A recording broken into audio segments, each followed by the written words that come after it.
জামায়াত ক্ষমতায় গেলে কাদিয়ানীদের অমুসলিম ঘোষণা করা হবে বললেন রফিকুল ইসলাম। এবারের নির্বাচন 14, 18 ও 24-এর মতো হলে জাতির ভাগ্যে চরম দুর্ভোগ বললেন গোলাম পরোয়ার। জানাবো ভারতের দাদাগিরি বন্ধ করতে হবে বললেন মির্জা ফখরুল। খতমে নবুয়ত মহাসম্মেলনে সালাউদ্দিন আহমেদ, বিএনপি ক্ষমতায় গেলে আল্লাহর উপর আস্থা ও বিশ্বাস পুনর্বহাল করা হবে। এদিকে দেশ সেবায় ক্যাডেটদের আত্মনিয়োগের আহ্বান সেনাপ্রধানের। এবং সর্বশেষ জানাবো শামিমা ও জর্জ 1 বছর ধরে প্রেমের সম্পর্কে আরও চাঞ্চল্যকর তথ্য দিল র্যাব। এতক্ষণ শুনছিলেন সংবাদ শিরোনাম, এবার বিস্তারিত। জামায়াত ক্ষমতায় গেলে কাদিয়ানীদের অমুসলিম ঘোষণা করা হবে বললেন রফিকুল ইসলাম। বাংলাদেশ জামায়াত ইসলামীর সহকারী সেক্রেটারি জেনারেল রফিকুল ইসলাম খান বলেছেন, জামায়াত ইসলামী রাষ্ট্র ক্ষমতায় গেলে কাদিয়ানীদের অমুসলিম ঘোষণা করা হবে। এ বিষয়ে দেশে বা মুসলিম বিশ্বে কোথাও কোনো দ্বিমত নেই বলেও মন্তব্য করেন তিনি। রফিকুল ইসলাম খান বলেন, আজকের এই সমাবেশে শুধু বাংলাদেশের মুসলমান নয়, গোটা মুসলিম বিশ্বের প্রতিনিধিরা উপস্থিত হয়েছেন। কাদিয়ানীদের অমুসলিম ঘোষণার বিষয়ে সবার অবস্থান এক। তিনি আরো বলেন, রাসূল সাল্লাল্লাহু আলাইহি ওয়াসাল্লাম বহু হাদিসে ঘোষণা দিয়েছেন তিনি শেষ নবী, তারপরে আর কোনো নবী আসবে না। এই আকীদা ইসলামী উম্মার সর্বসম্মত বিশ্বাস। বাংলাদেশের জনগণ যদি আমাদের নির্বাচিত করে তাহলে কাদিয়ানীদের অমুসলিম ঘোষণা করা হবে ইনশাআল্লাহ। কাদিয়ানীদের অমুসলিম ঘোষণার দাবিতে অনুষ্ঠিত এই সম্মেলনে এতে সৌদি আরব, ভারত, পাকিস্তান সহ বিভিন্ন দেশের আলেমরা যোগ দিয়েছেন। আগে বিক্ষিপ্তভাবে হলেও এবারই প্রথম আন্তর্জাতিক খতমে নবুয়ত মহাসম্মেলন হচ্ছে। এবারের নির্বাচন 14, 18 ও 24-এর মতো হলে জাতির ভাগ্যে চরম দুর্ভোগ বললেন গোলাম পরোয়ার। এবারের নির্বাচন যদি 2014, 2018 ও 2024 সালের মতো হয় তাহলে জাতির ভাগ্যে চরম দুর্ভোগ নেমে আসবে বলে মন্তব্য করেছেন বাংলাদেশ জামায়াতে ইসলামের সেক্রেটারি জেনারেল মিয়া গোলাম পরোয়ার। পথসভায় গোলাম পরোয়ার বলেন, মানুষ পরিবর্তন চায়। 5 আগস্টের গণঅভ্যুত্থানের পর স্বাভাবিকভাবে কার্যক্রম করতে পারছি। জনগণ শান্তির বাংলাদেশ গড়তে দাঁড়িপাল্লায় ভোট দেবে বলে আমি বিশ্বাস করি। প্রশাসনের উদ্দেশ্যে তিনি বলেন, নিরপেক্ষ থাকুন, স্বচ্ছ নির্বাচন দিন, সব প্রার্থীকে সমান সুযোগ নিশ্চিত করুন।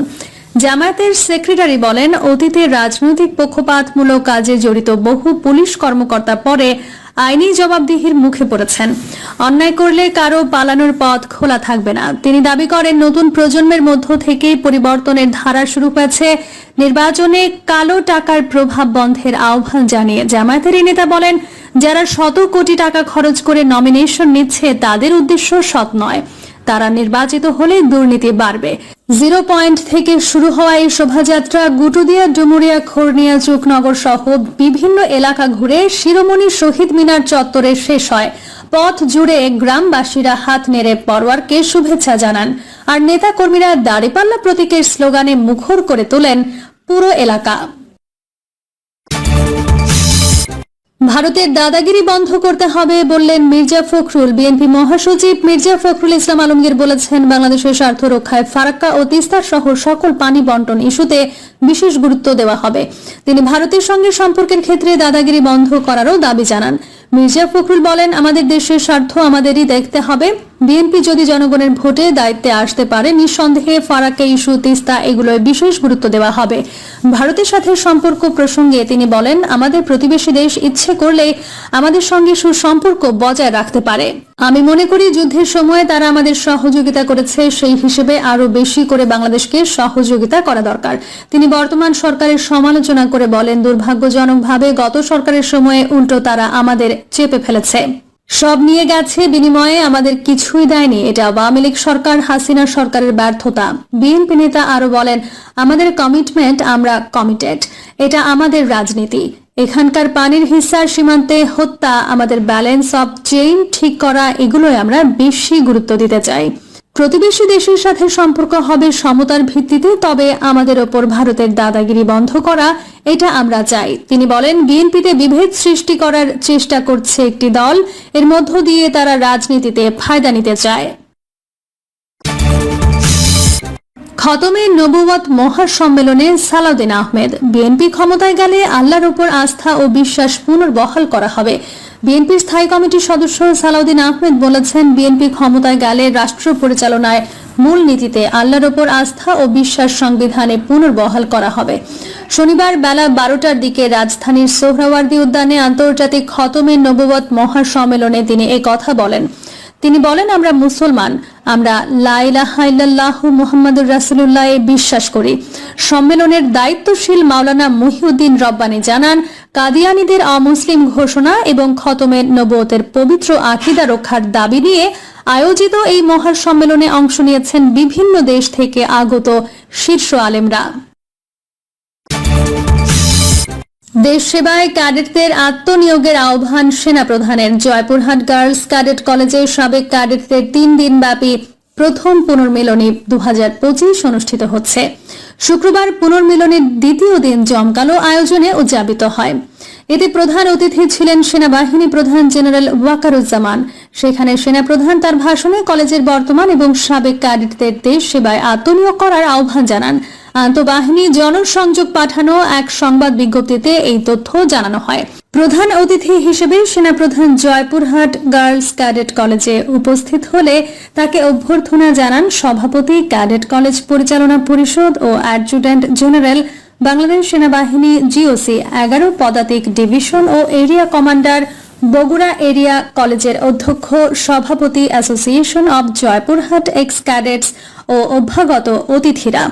এরপর প্রধান অতিথি এজেসি পুনর্মিলনী অনুষ্ঠানের উদ্বোধন করেন এবং পুনর্মিলনী প্যারেডের সালাম গ্রহণ করেন। তিনি প্যারেডে অংশগ্রহণকারী ক্যাডেট ও সাবেক ক্যাডেটদের উদ্দেশ্যে ভাষণ দেন। ভাষণে তিনি বর্তমান ও সাবেক ক্যাডেটদের সফলতা ও উত্তরোত্তর সমৃদ্ধি কামনা করেন, পাশাপাশি তাদের দেশ সেবায় আত্মনিয়োগের আহ্বান জানান। শামীমা ও জরেজ 1 বছর ধরে প্রেমের সম্পর্কে আরও চাঞ্চল্যকর তথ্য দিল র্যাব। রংপুরের ব্যবসায়ী আশরাফুল হককে হত্যা করে লাশ 26 খণ্ড করার আগে প্রচুর ইয়াবা সেবন করে জরেজ। এরপর হিতাহিত জ্ঞানশূন্য হয়ে হাতুড়ি দিয়ে এলোপাতাড়ি আঘাত করে তাকে হত্যা করে। লাশ পাশের ঘরে রেখে জরেজ ও শামীমা অন্য ঘরে রাত কাটায় এবং শারীরিক সম্পর্কে লিপ্ত হয়। এই নির্মম হত্যাকাণ্ডের ঘটনায় মামলার প্রধান আসামি জরেজুল ইসলামের প্রেমিকা শামীমা আক্তার কোহিনুরকে আলামত সহ গ্রেফতার করেছে র্যাব 3। তার দেওয়া প্রাথমিক স্বীকারোক্তির বরাত দিয়ে শনিবার 15 নভেম্বর কারওয়ান বাজারের র্যাবের মিডিয়া সেন্টারে এক সংবাদ সম্মেলনে এসব তথ্য জানিয়েছে র্যাব 3 এর অধিনায়ক লেফটেন্যান্ট কর্নেল ফায়েজুল আরেফিন। র্যাব জানায়, 14 নভেম্বর সকালে কুমিল্লার লাকসাম উপজেলার বড় বিজরা এলাকায় নিজ বাড়ি থেকে শামীমাকে গ্রেফতার করা হয়। তিনি এই হত্যাকাণ্ডের পরিকল্পনা, ব্ল্যাকমেইলিং এবং লাশ গুমের পুরো প্রক্রিয়ায় জড়িত ছিলেন। লেফটেন্যান্ট কর্নেল ফায়েজুল আরেফিন বলেন, গত 11 নভেম্বর রাতে রংপুর থেকে ঢাকার উদ্দেশ্যে রওনা হন ব্যবসায়ী আশরাফুল হক। তিনি একই এলাকার বন্ধু জরেজুল ইসলামের সঙ্গে ব্যবসায়িক পাওনা আদায়ের জন্য ঢাকায় আসেন। 12 নভেম্বর সকাল থেকে তার পরিবার তার মোবাইল ফোন বন্ধ পেয়ে উদ্বিগ্ন হয়ে ওঠে। 13 নভেম্বর হাইকোর্ট এলাকার পানির পাম্প সংলগ্ন 2টি নীল রঙের ড্রাম থেকে 26 টুকরো করা এক অজ্ঞাত ব্যক্তির লাশ উদ্ধার করে শাহবাগ থানা পুলিশ। পরে আঙুলের ছাপ বিশ্লেষণে লাশটির পরিচয় নিশ্চিত হয় তা ছিল নিখোঁজ আশরাফুল হকের। গ্রেফতার শামীমা আক্তারের মোবাইল ফোন বিশ্লেষণ এবং জিজ্ঞাসাবাদে জানা যায়, তিনি ও জরেজ 1 বছরেরও বেশি সময় ধরে প্রেমের সম্পর্কে ছিলেন। জরেজ তাকে জানায় তার এক বন্ধুকে প্রেমের ফাঁদে ফেলে ব্ল্যাকমেইল করে 10 লাখ টাকা আদায় করা সম্ভব। এর মধ্যে 7 লাখ নেবে জরেজ, 3 লাখ পাবে শামীমা। পরিকল্পনা অনুযায়ী ঘটনার 1 মাস আগে থেকে শামীমা নিহত আশরাফুলের সঙ্গে যোগাযোগ শুরু করেন এবং ধীরে ধীরে তাকে আকৃষ্ট করেন। নিয়মিত অডিও ভিডিও কলে কথোপকথনের মধ্য দিয়ে তাদের ঘনিষ্ঠতা বাড়ে। লেফটেন্যান্ট কর্নেল ফায়েজুল আরেফিন আরও বলেন, 11 নভেম্বর রাতে ঢাকায় আসার পর জরেজ ও আশরাফুলের সঙ্গে ঢাকার শনির আখড়ার নূরপুর এলাকায় একটি বাসা ভাড়া নেন শামীমা। সেখানে ব্ল্যাকমেইলের উদ্দেশ্যে আশরাফুলকে মাল্টার শরবতের সঙ্গে ঘুমের ওষুধ মিশিয়ে খাওয়ানো হয়। তিনি অচেতন হওয়ার পর জরেজ বাইরে থেকে শামীমা ও আশরাফুলের অন্তরঙ্গ ভিডিও ধারণ করে। শামীমার স্বীকারোক্তি অনুযায়ী 12 নভেম্বর দুপুরে আশরাফুল পুরোপুরি অচেতন হয়ে পড়লে জরেজ তাকে দড়ি দিয়ে বেঁধে ফেলে এবং মুখে কস্টেপ লাগায়। এরপর ইয়াবা সেবনের উত্তেজনায় জরেজ হাতুড়ি দিয়ে এলোপাতাড়ি আঘাত করে তাকে হত্যা করে। লাশ পাশের ঘরে রেখেই দুজন রাত কাটায় এবং শারীরিক সম্পর্কে লিপ্ত হয়। র‍্যাব ৩ এর অধিনায়ক বলেন, পরদিন সকালে জরেজ বাজার থেকে চাপাতি ও 2টি ড্রাম এনে লাশ ২৬ টুকরো করে ড্রামে ভরে। প্রিয় দর্শক, এই ছিল এখনকার সর্বশেষ সংবাদ। আপডেট সব সংবাদ পেতে চ্যানেলটি সাবস্ক্রাইব করে বেল আইকনটি ক্লিক করে রাখুন।